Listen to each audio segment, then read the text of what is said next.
Thank you so much. Hello, it's really wonderful to be here, and I want to thank my colleagues from Canadians for Safe Technology who are here. Would you raise your hands so people can talk to you afterwards, especially Frank Clegg, their fearless leader. And I also want to thank Meg Sears with Prevent Cancer Now. Dr. Sears and I have been working on a series of very important papers we'll perhaps get to talk a little bit about later. The secret history of the war on cancer is really very simple, although it took me 20 years to write it. But before I begin, I also want to acknowledge Dr. Philippe Krabbe, who I was privileged to work with on the IPCC, a long slog process. We all were quite surprised to get the Nobel Prize for that work, but it did go to Al Gore and the team, and we were part of the team. So it was an honor, in fact, and it was an honor to see you today. So thank you very much for coming. The secret of the war on cancer is quite simple. The war we have been fighting for the most part is against the disease and not against its enemies, meaning the things that cause it. We have not actually fought against toxic chemicals, physical hazards, and of course tobacco. We finally got our act together fighting tobacco in the 1990s, although it was identified as a hazard in the 1960s, and I will go into that briefly. So what I would like to show you here, now it's not responding, page up, it should, right? It should be try it this way. That, okay, thank you. This is where I come from, okay? This is a remarkable photograph of the town in which I grew up. And you could not see the river because the mills were so high, but also because of that smoke. And people would come to the town and they'd say, "What's that smell?" And the answer was, "It smells like money." And this is what it looked like. These are hills that I used to play on. And I had no idea that the reason that there was no grass on them is because the zinc plume was so intense that it killed anything that would grow. This is just to show you the graves sometimes would wash out of the ground because there was not enough grass to hold them in place. And when we would play outside, we'd talk about getting the de Novo measles because you'd get black spots all over you. As we would play kickball and the things that working class children play. They make up their own games. And it was always great because you could slide to first, second, or third base because, again, there was no grass. Now this is, believe it or not, a picture at noon. And this is in my lifetime. Well, not quite, I'm not that old. But Pittsburgh at noon. Noon, right? Hard to imagine, right? And this is what the smoke did. And people did not fully understand what it did to their health or to the environment around them. This is a picture through the tunnel. We would always come through and we'd close the windows when we went into the tunnel because of the smoke in the tunnels, but nobody was thinking about the rest of it. Now, the lesson of the secret history of the war on cancer and the lesson of what we learned from air pollution is this. If you want the future to be different from the past, you have to study the past. And what I have done in my books and what I'm here to do now with you all is let's learn from what we know from the past. And for goodness sakes, let's understand that the function of public health is to prevent harm, not to prove harm. And that's a very important concept. What we do in public health is to take indications of risk. And the way we do that when it comes to human health and the environment is to look at experimental studies that may be conducted in cells or in whole animals. And we do these experiments on cells and animals to prevent harm in humans. We've got it backwards lately. When people say there's no proof that, for example, wireless has any effect on human health, they totally dismiss the experimental work. The reason this is completely backwards is if you think about what we do when we develop drugs. We study animals. We take a drug and we say, well, is this vitamin C going to make this animal heal faster, or is this tetramethyl chicken fat going to help it heal? And we do experimental studies with animals under controlled conditions, and that's how we develop drugs. We always have. Now, to take that same research when we do it on risks in the environment and dismiss it because it's on animals, of course, makes no sense, but it can be a very convenient way to deal with these things. Just a personal note, that little baby there was my father. And my grandfather and grandmother owned a cleaning shop and tailor shop. And I'm pretty good at sewing buttons, but that's about it. That shop blew up because they were illegally using benzene to clean the clothes. Benzene was illegal when the time this picture was taken in 1923. It was illegal to use benzene in 1923 for personal cleaning things, okay? Benzene was known, and in my book I document this, as a hazard way back when. The shop blew up, and the reason this is relevant, I tell the story of my grandmother rescuing my father from the burning fire, which is quite dramatic, is because my father ended up dying of multiple myeloma when he was 60. And multiple myeloma is a cancer of the bone marrow, which is one of the cancers that benzene does cause. And having early life exposures, we know, is particularly important. He also had other exposures because he worked as a machinist, and he lived, as I did, in Denora, and worked there. This is my father and mother just a few weeks before my father died. He became a brigadier general. So those of you who know me won't be surprised to know that my father was a drill sergeant. Now, what we know about genes. Would you guess what % of all cancer is caused by your inherited genes? Just guess. 50%? Just hands up. 50%? 40%? Okay. Anybody else? 60%? 5. This is a smart man. It is between 5 and 10% depending on the cancer. And I want to show you as proof of this right now. How many of you have background in biology? All right. Well then, I'll explain it. Monozygotic twins come from a single egg, okay, that splits into 2 parts at conception. So it's as close to a human clone as we have. These are chromosomes contained in these twins at age 3. And you can see they look pretty closely related to one another, although they're not exactly identical, all right? Now, look at what they look like at age 50. The bottom and chromosome 3, they don't even look like, they might come from a totally different person, yet these are from identical twins. Now, what is this telling us? It tells us that genes give us the gun and the environment pulls the trigger. And it's the gene-environment interaction. And it's not just the bad stuff, by the way. Vitamin C, polyphenols, green tea, all that stuff that you hear about. There really are experimental data indicating that they can be very good.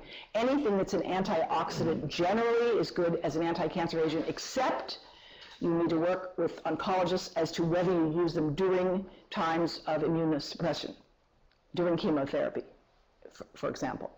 But this is a very powerful indication, just take a look, of what they look like at age 3 and at age 50. And it is only about 5% of breast cancer. That means 9 out of 10 women who get breast cancer were born with healthy genes.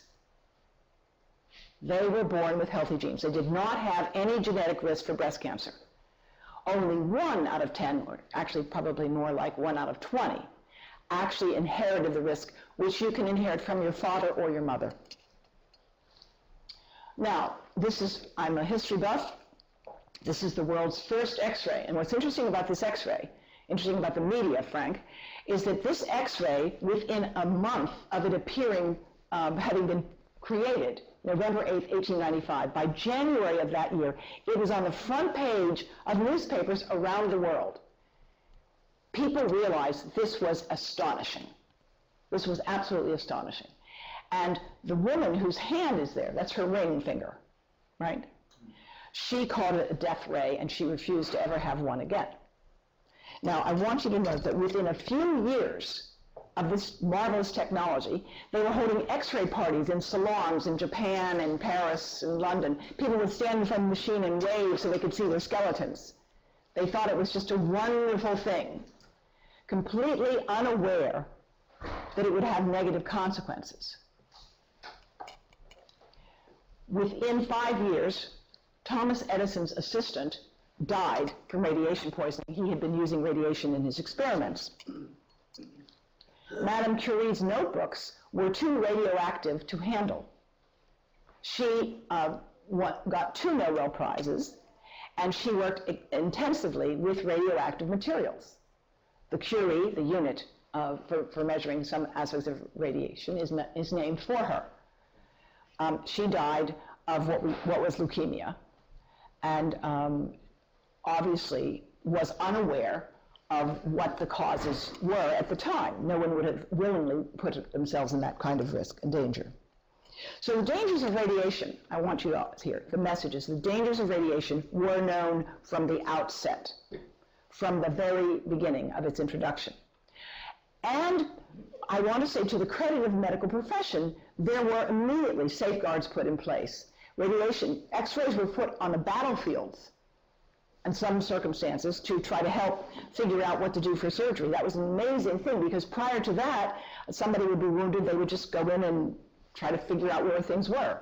So it was really a revolution, but safeguards gradually became adopted, lead shielding, etc. Now, in 1936, this is the core of the Secret History book, is about this story I'm about to tell you.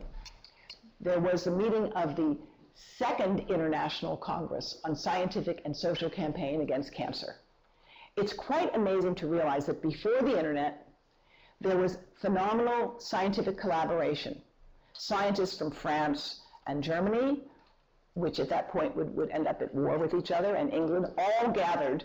They took trains and boats to a meeting that was in Brussels, and that report, which is available online through some of my French colleagues, is in 5 languages, because it was expected that every scientist could read German, of course, French, English, I think Japanese and Russian, I believe. And that report went into detailed explanations of why, at that time, in 1936, the experts advised that all of these things cause cancer. Hormones, X-rays, solar radiation, coal tars and soots, benzene, and cobalt and uranium mining. And the evidence was both experimental, there were incredible experimental work that was done then. I'm going to show you one example. Look at the detailed drawings there. You would imagine, if we were still doing drawings in a book instead of pictures, which we tend to do photos, those are beautiful. I mean, they're ugly because they're showing tumors. They're showing, in fact, this fellow who's established the Institute on Tobacco in Argentina in 1930. 1930. Angel Rojo. And he was able to show 2 very interesting things. Just 12 months of exposure to these animals after of radiation, solar radiation, which they generated in the laboratory. And so it was intense radiation, enough to burn them, so a sunburn. 10 months after regularly sunburning these animals, you got these tumors. And he also did other work where he started with younger animals and that caused the tumors sooner, showing again the vulnerability of the young. Now, I want to stress, these things were known in the 1930s, so what happened? Well, unfortunately what happened is the whole business of cancer became very profitable very quickly, and there's a lot of stories in the book about how it became kind of commercialized, and the people behind the Jimmy campaign, let's save Jimmy, everybody rallies behind it.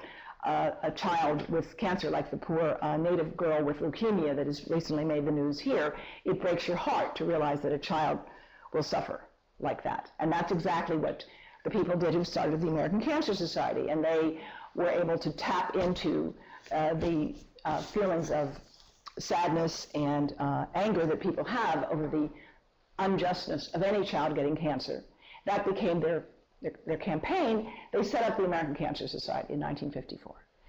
It was the people backing the American Cancer Society had been the people who had masterminded the tobacco advertising campaign, masterminded it. The real madmen. Have anyone seen that program, Mad Men? The real madmen actually started the American Cancer Society. You can think about how crass this was, right? Let's make people concerned about treating cancer. Treating cancer, of course. Now, this guy was the head of the American Cancer Society until 1954, and he left that position to become the director of the Scientific Advisory Board of the tobacco industry. And that's how close the ties were between the American Cancer Society and the tobacco industry.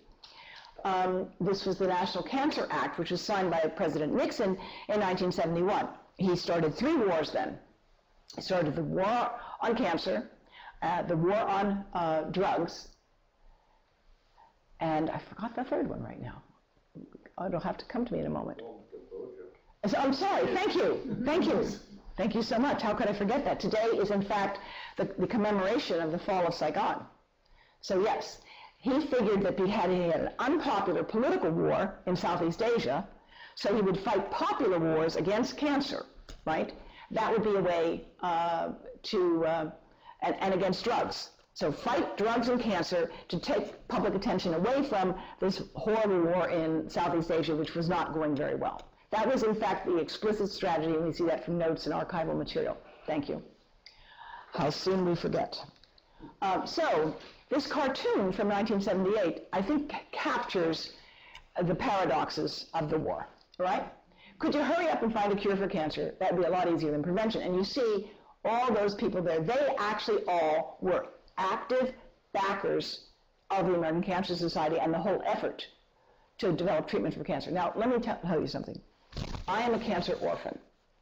Both of my parents died from cancer.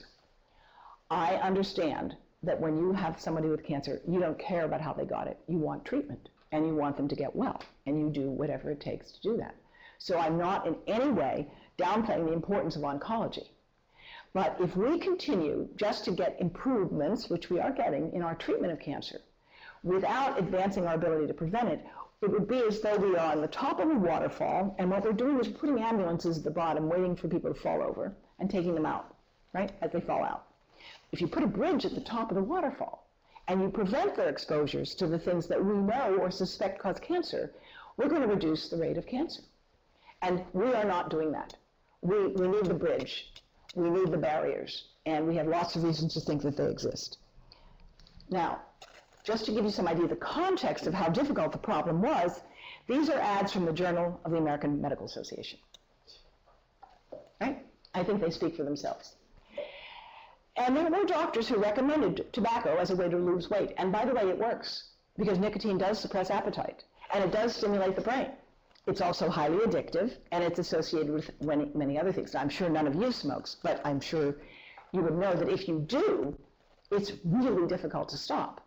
I mean, the hardcore smokers that we have now, is in Canada it's about 20%, and in the United States, unfortunately, more, because the e-cig is a very insidious phenomenon. Makes it really, really difficult. These are some of the reasons why tobacco had such a foothold in American society. And I worked with this fellow. This guy was the director of the National Cancer Institute. He smoked 4 packs of cigarettes a day. 4 packs a day. I interviewed people who would say they'd go to the men's room with him and he had 1 cigarette in his hand and another one ready to light. Obviously, I can't imagine how one functioned like that. But when I started to work for the EPA administrator, which I did way back in 1976, he smoked. And so did the director of Health and Human Services. I had some difficulty being around it. I couldn't believe it. I couldn't believe it. Smoking was really, really common. And when Jimmy Carter, our president, you remember him, he was very fond of tobacco. And so when the secretary of HHS quit smoking himself and said tobacco is public enemy number 1, he got fired by Jimmy Carter, because the southern states' revenue depended so much on tobacco and the Democrats needed the votes of the South. These are little stories from the secret history, why it took so long for us to take action against tobacco. Now, this headline, if you just look at the headline, that could be written today, right? Hope is the most powerful drug for a cancer patient. It still is. And hope is something that sells well, sells magazines, and persuades people to invest. This young woman, they cured her cancer. She had ovarian cancer. They burned a hole through her, and she died from that. There were many cases where the treatment look at that machine. It was literally like a shotgun. That was what was used because they knew that high doses of radiation kill things, and they figured you could target it. Of course, this was in the early days, and they didn't fully appreciate the need to refine it. Nowadays, they've got a gamma knife, which they fit you with a Darth Vader-like helmet and can go into within a millimeter or less and find the tumor and zap it. But back then, they used basically a shotgun Now, one other part of the secret history is an example of the arrogance of the medical profession and the resistance to allowing women to have a role in medical practice is the Pap smear. Today, the Pap smear clearly saves lives because what the Pap smear does is it removes cells that are a little bit abnormal early enough on that you don't get cancer. You can actually prevent cancer through Pap screening, and it works. It's not done as well in some ethnic groups here, but it's really life-saving, and it's very important to do for certain age groups. But it was invented in the 1920s. It was proven by 1942 that it saved lives. But why didn't we implement it? Well, just to show you what happened when we did implement it, this was the baseline rate of these cancers, and this is the rate in the follow-up period 10 or 15 years later, 20 years later. And you can see at least a 15% or 50% or more drop with the implementation of the Pap smear. But what happened in England, however, was they didn't want to do this. And they didn't want to do this for the same reason that the Pap smear was delayed in the United States. They said, first of all, you're going to make women hysterical. Women are already hysterical, you know. And there's no evidence we're going to help. That was the argument. Then when the data showed they did help in 1942, the National Health Service in Britain, led by Richard Dahl, was thinking about it's going to cost a lot of money. And you have to take the Pap smears and get them read by people. At that point, women were growing as technologists, as they were, and they still are. And we can't really trust that it's going to be good science, so we shouldn't do it. It's expensive, women are hysterical, and it's not going to work. And when the data showed that it did work, this was the last country to implement them, with the result that they had the highest rate of deaths from cervix cancer for quite some time.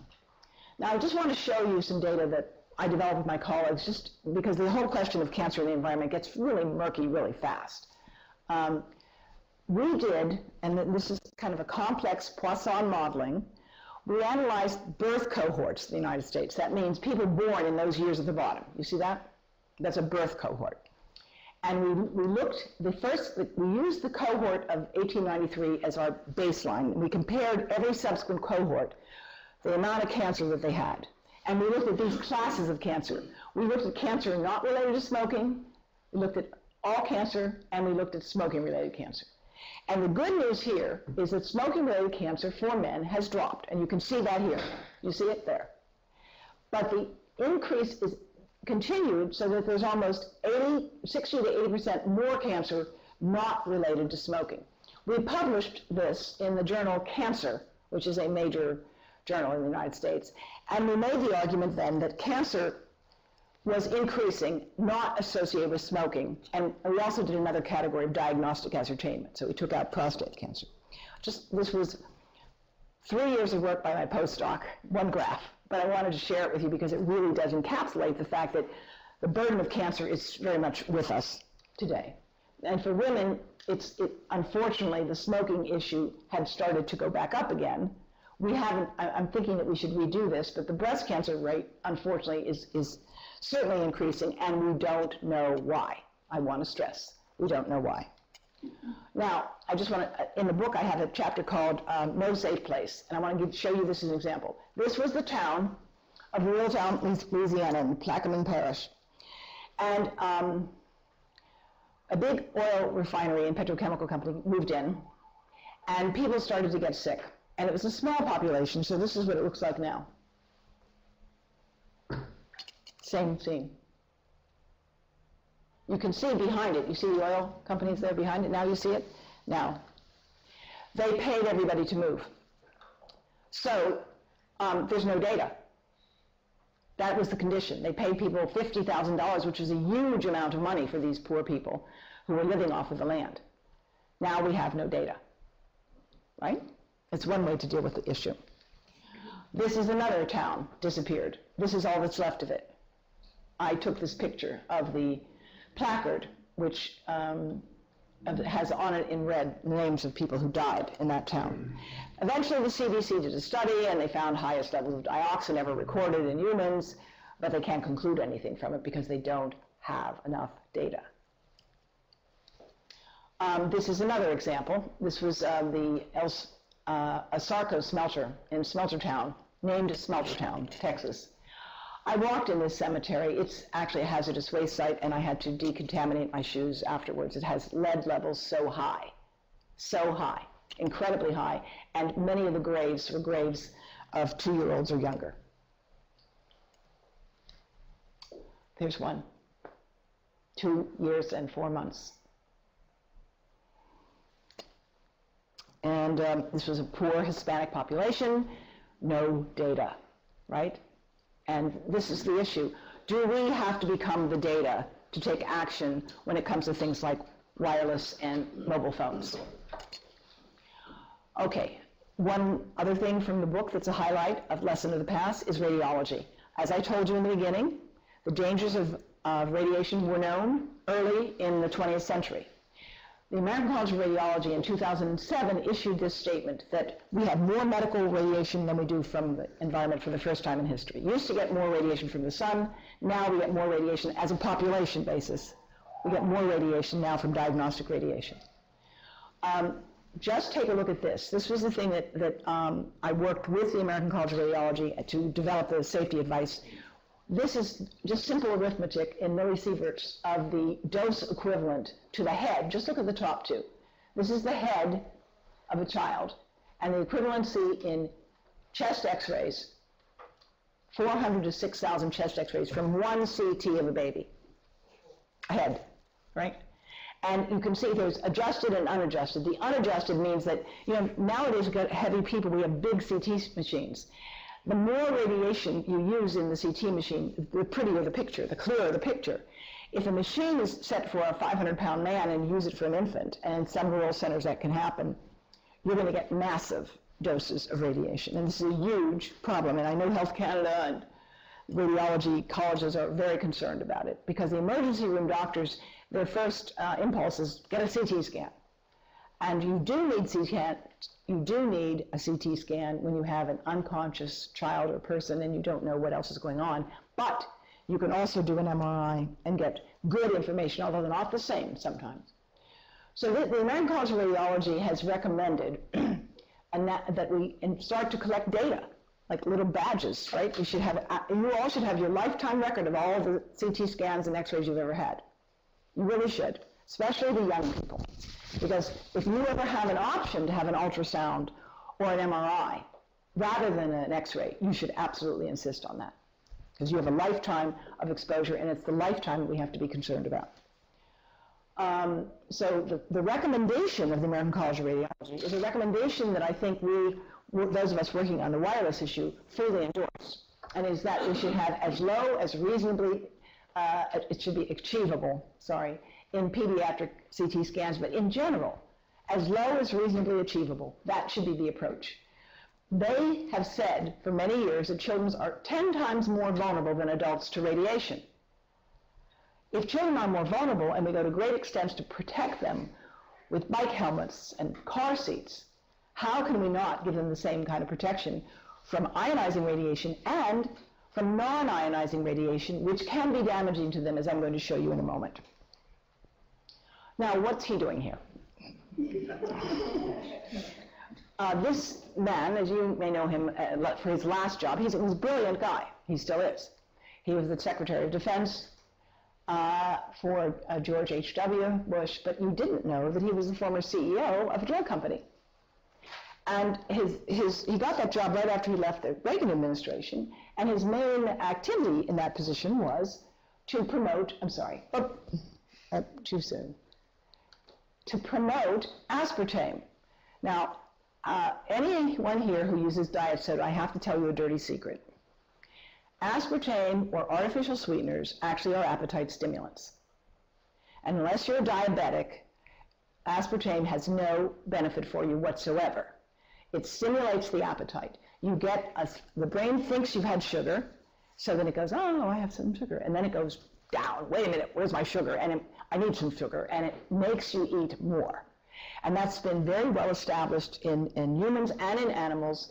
So the women doing the study I'm about to show you, as they got the results I'm about to show you, they all stopped using diet soda. And they were pretty big consumers. Some people consume 4 or 5 cans a day. And they lost 10 to 15 pounds each. This is a true story. So here are the data.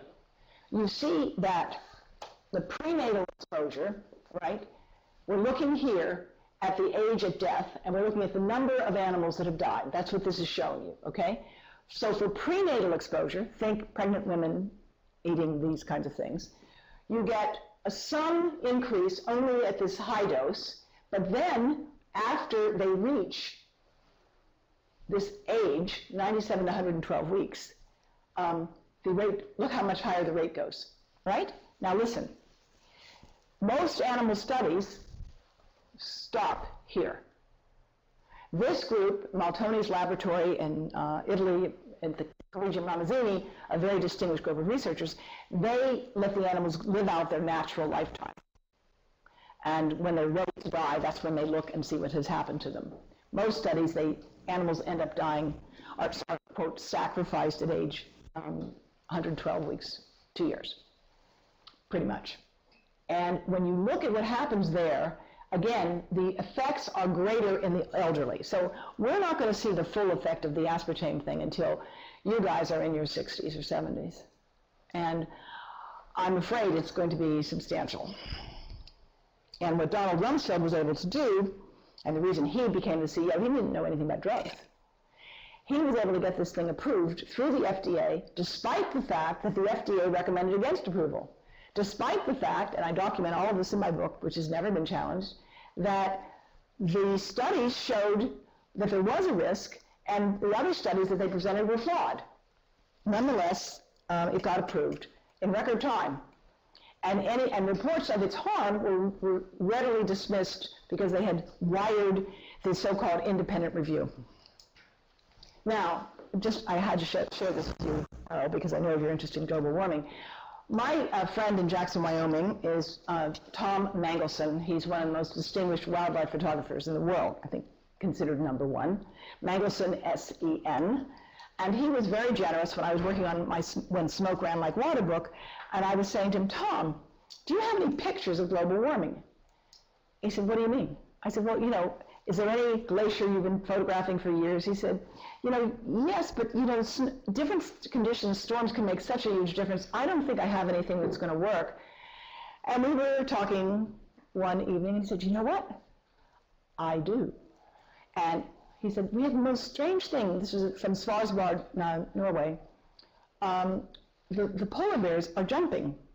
Now, they're not designed to jump, right? They're not supposed to jump. They're not supposed to spend a lot of time swimming. They're not really streamlined. And, like that joke, white men can't jump. Polar bears are just, you can see with their heavy bottom and their small head, they're not really designed to jump. Why is the polar bear jumping? Right. Look at this. Look at the shadow. Isn't that amazing? And, right. And he waited days for that, for that shot. But it's just an incredible thing. And now we know that they're thinner, and they're also reportedly more hermaphrodites among the polar bears, which would not just be global warming, but the circulation of toxics and the pollution concentration in the Arctic and Antarctic, which we know about from your modeling that we've all done, that there's going to be more extremes will be evident of temperature and pollution in the poles for a variety of reasons that I'm sure you guys talk about otherwise. So now I want to turn to cell phones and health and share with you some things that I shared with the Silicon Valley Health Institute last February. And I want to tell you, I asked them at the beginning, how many of you would give your 5-year-old or younger child an iPad or a phone to play with? Not one. And yet, the most rapidly expanding market for this industry are infants, toddlers, and youngsters. That's it. All of us, I've got 4 devices, all of us have plenty of these toys to play with, and I use them in a safe distance and and try to limit them. But think about it, the marketing to infants, toddlers. There's iPoddies, there's plastic baby iPhone TV rattle cases for iPhones and iPads. So it's just phenomenal what's going on. Now, whatever you may think about the safety data, and I'm going to present those to you in a moment, we just have no basis for thinking this is a good thing to do with infants and toddlers. And as I speak to you today, the American Academy of Pediatrics is having a national conference where they have released several different studies documenting the negative effects on children and parents from relying on digital babysitters. And you've all seen them. You've all seen parents walking with a stroller and they're like this, and they say, "Hi, how are you?" All right. And they're not really paying attention. There's even been a study suggesting that those children develop speech later than the others. Not surprisingly. Children learn to speak. They babble, blah, blah, blah, blah, and you babble back, and they learn to speak. And they already babble in different ways in different languages. We know this at very, very young in age. So let's talk about the electromagnetic spectrum. It goes all the way from that thing that when you plug things into the wall there, you get electricity, to the X-rays and gamma rays out at that end. The microwave spectrum, it's not really a technical word to say microwave. It really isn't. In my book, Disconnect, I explain microwave is a term that was created when the radar range didn't sell very well. Now the radar range, any of you remember seeing the radar range or hearing about it? No? Okay. Radar, well, here's what happened. These guys were sitting on watch on the ships. It's cold at night. And they learned that they could warm themselves up by standing in front of the radar. I'm not making this up. And they found that if they had chocolate in their pocket, it would melt. So they got warm standing in front of the radar because it was powerful enough to heat them, right? Powerful, several thousands of watts. And they finally figured out, well, let's see what happens to a hot dog, what happens to popcorn, and then they put it in a metal box. Why? Because a metal box is a Faraday cage that blocks the electromagnetic fields, okay? And that's how the radar range was invented. Well, then they tried marketing it. They had a great campaign with, women explaining how it was going to revolutionize their life. But women didn't like the idea of cooking with radar. It just didn't feel right, and it didn't sell very well. So they changed it to a softer name, microwave. Because after all, they are relatively small, and the microwave spectrum, so to speak, includes the things that operate the ovens at 1,000 watts of power, operate the phones at less than 1 watt of power for the most part, sometimes 100 milliwatts, cordless phones, which are on 24/7, and Wi-Fi. The difference in all of these, they use the same frequency, right, which is approximately 1.8 to 2.4 billion cycles a second. Or 0.9 to 2.4 billion cycles a second. That's the microwave frequency. The difference between these is their power. The microwave oven, 1,000 watts, will boil water in a short time. The cell phone has no power to boil anything. But it has biological effects, and I'm going to show you why now. Because the signal from the cell phone is pulsed. It's not continuous. Now, you are electric beings. Your brain and your heart depend on electricity to work. The definition of death is the cessation of electrical activity in the brain. The difference between life and death is not chemical, but electrical. And the idea that we can bathe ourselves in growing sources of electrical stimulation of varying types and have no biological consequence makes no sense from what we know about human biology. And the problem with the cell phones looks like it's their pulse signal. It's the signal that goes, and I'll show you here now. Frequency, we talked about, 2.4 billion cycles a second. Amplitude, how much real force does it have? Pulse, the actual pattern of it, is it modulated or is it continuous? Continuous wave, microwave radiation, looks like it's therapeutic for many things. It can actually be beneficial. It's the pulse signal that we have to worry about. It's the digital signal. It's every living thing's like something stable and regular. Homeostasis of our cells, the membranes of our cells, they're pulsing, they're alive, but they're pulsing in a regular fashion, not an irregular fashion. This is just to show you what happens in a 4-second phone call.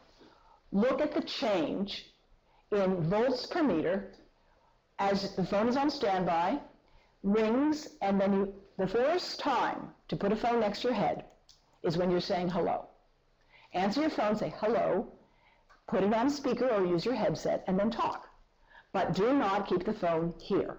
And I'm going to show you in a minute. The manufacturers tell you not to do it, but you don't know that. How many of you have iPhones? Would you mind taking them out and putting them on the desk? I'm going to show you something in a moment. On airplane? Yeah, airplane is fine. Airplane is fine.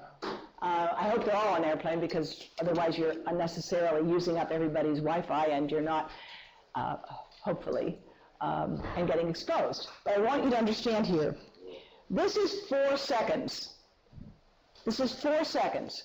The worst time to put the phone next to your head is when you first answer it, and especially if you're in a moving vehicle or an elevator, because, of course, you have your metal box with the going all around you.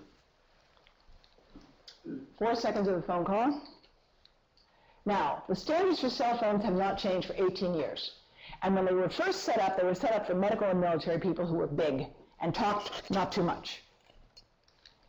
This is a modeling that we're doing with the University of Brazil on exposure into the heads of different ages. And the yellow is the most exposure, okay? So you see that the 3-year-old, depending on the tilt, and the 6-year-old, the yellow goes in furthest. It still, however, does get into the adult. Less here, more here, okay? About 2 centimeters. These data these have been accepted and peer-reviewed and published. And the industry still says something like, well, there's greater exposure in the brain, but the head has the same exposure. Well, who cares? The brain is the thing we have to worry about for children. It's growing rapidly. It's pruning, it's becoming what we need for adults. And if you're going to tell me this has no effect, I'd like to ask you to prove it. And there's never been any demonstration of that whatsoever. And, you know, half a century ago, a scientist knew that younger animals were more vulnerable than older animals. The arrogance of thinking that this is going to be safe for children is just, it's mind-blowing, really. And I think why I'm really delighted to see you here today is because our next goal with Canadians for Safe Technology and the scientists with whom I'm working is to reach other intelligent scientists outside of our field to explain to them that there's a really firm foundation for concerns. And now I'm going to show you some of that. This is, I think, one of the most powerful. This is a study that was done at the Cleveland Clinic, and they took 2 different test tubes of sperm from the same man, and they repeated it, many times.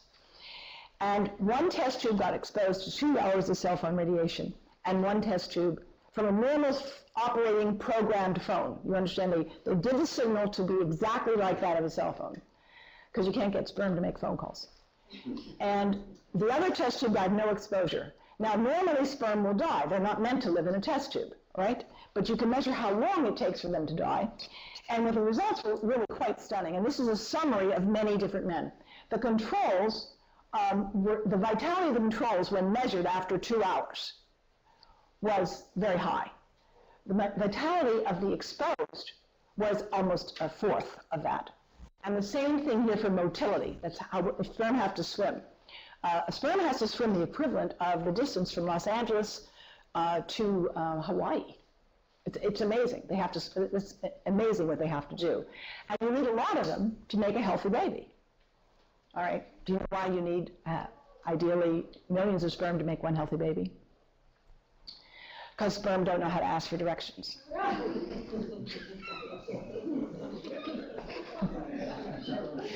sorry. Right. Or when they stop and ask, they get the wrong ones. Very good. That's very good. That's really good. I'm going to borrow that. Okay. And on the bottom, it's showing you mitochondrial damage. I mean, mitochondria are the engine of the cell, and this is showing you damage to the mitochondria. These are highly significant results. And I show them to you. This is not one outlier study, okay? I'd be happy to provide you with as many references as you like, and Meg and I are going to work on really beefing up the references here for this in general. Stanton Glantz is professor of biostatistics at the University of California, San Francisco. And he published the 6th edition of Biostatistics in Medicine. And the last chapter is a meta-analysis of the sperm impacts used in order to show people why he thinks how you establish causation. And he believes the evidence from the sperm studies demonstrates causation. That is, that cell phones cause damage to sperm. He believes the evidence is that strong. And you will always hear industry talk about the brain cancer story because it is complicated. We can discuss it afterwards. And it takes a long time to get those data right because that's waiting for proof of human harm. And you remember at the outset I said we really have to be protective and we have to prevent harm by predicting it rather than proving it. So this is one other study from the Cleveland Clinic and it's from 2008, when they were astonished to see that some men reported having their phone on and in their pocket 4 hours a day. Well, guess what? Now, it's everybody. They showed that keeping your phone on and in your pocket reduces sperm count. Now, if you have to carry your phone on your body, put it on airplane mode. And if you put it in your pocket when it's on, it's not for a little bit, sometimes it's not going to kill you. But even if you've been keeping them in your pocket all the time now, as most of you have, your DNA is programmed to repair itself. Especially though, for young women, we have to be concerned about ovarian damage. And there is some evidence of that. All right, so I think I must have missed a slide here. Hold on. Yeah, somehow blacked out. Yes, the slide that's blacked out here says that one study showed that in the pocket, the cell phone is 4 to 8 times more radiation than not. So they're never tested for being in the pocket, by the way. Because if they were, that's the point of this slide, each one of the world's phones exceeds the recommended standards. In other words, putting it in your pocket, you're exceeding the standards. So how do I know this? Now, we're on the iPhones. Let's go to settings, and everybody look on. All right, just nod when you got there. Yep. Okay, and then from settings, go to general, about 7 ways down, general. Got it? Yep. General is about, down the screen, maybe on the first screen. Okay, and then about at the top, the very top is about. Now, you have to go down to something you would not ever see, go all the way down to something called legal.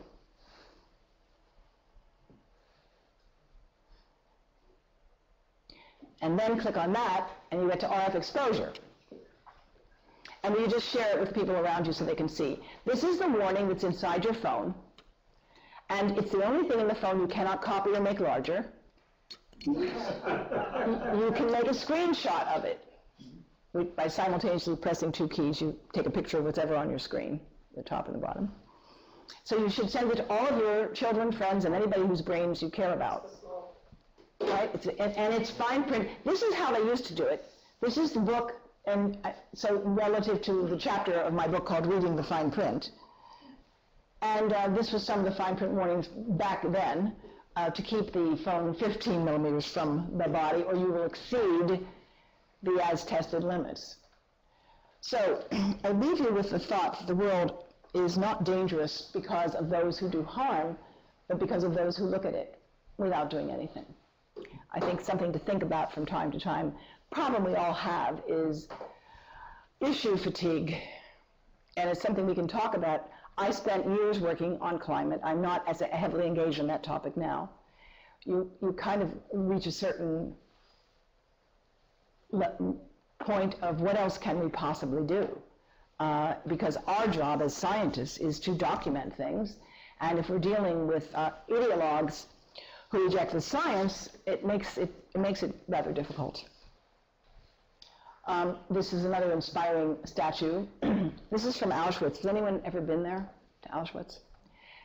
Well, it's a very moving place, and you probably didn't see this because it's really interesting. It's tucked away in a corner. It's called The Defiant Inmate, and it's life-size. It's not like huge. It's life-size. And the motto on it says, "We honor the dead to warn the living." And of course, all of us, I honor my parents with the work that I'm trying to do on cancer prevention, and we all have different inspirations for what we do, but our job, I think, is to warn so that the living will have a safer and healthier life. So I'd like to stop at this point, but share these things with you. If you'll just pass them around, take as appropriate. And what these are, and we're always looking for feedback, pass them on to somebody. As you get this card, pass it on to someone that you see, and we want to share information about how to promote safer technology. We're not opposing technology, goodness sakes, but it has to be safer.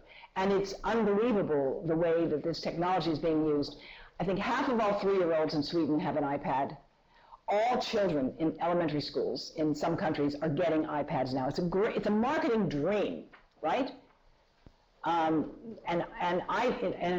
Really, we're conducting an experiment on ourselves. So I hope that I've shown you enough here. I have lots more information about why you need to be concerned about this. And I want to say to you, the experimental data here is pretty extensive and growing. And I really feel that at this point we can come together. The World Health Organization said that cell phone radiation was a possible cause of cancer in 2011. In 2013 or 14, I published I forgot. 14? Right. In 2014, Anthony B. Miller, Professor Emeritus at Toronto, and I and Ani Sasko, formerly with the International Agency for Research on Cancer, we published a review of new data developed since 2011 by the French National Study of Corot et al. And by Professor Hardell of Sweden, showing that those who began to use cell phones before age 20 regularly have 4 to 8 times more brain cancer in 10 years later. And even showing that those who have brain cancer that continue to use their cell phones have shorter survival. So we've got, unfortunately, the bodies of evidence, I believe, and we have lots of good experimental information that we're happy to share with you on our website. So the question is, how do we get to where we need to go? And I think you guys are going to be a very important part of that. We would like you to sign up to work with us, and we will make available to you these slides, but we have different lectures on different topics. We have a lecture on the risk to children, we have a lecture on the risk to pregnancy, we have one on the risk to human health, and I would love to work with you or some of your young faculty or students here to standardize these and make them available as study guides. We're working to do continuing medical education with physicians, but we need more ground troops, so to speak, to help us share this information in a constructive fashion. And I would invite you to talk to Meg, Frank, Wendy, and about what you can do to help us. I think at this point, Frank, we have a kind of ad hoc expert group forming in Canada that we can expand, and so that Magda will no longer be alone. You know, it's very important. Magda Havas has been a pioneer in this work for many, many years, and now more people are joining in expressing their concerns. So thank you very much. I'll take questions now.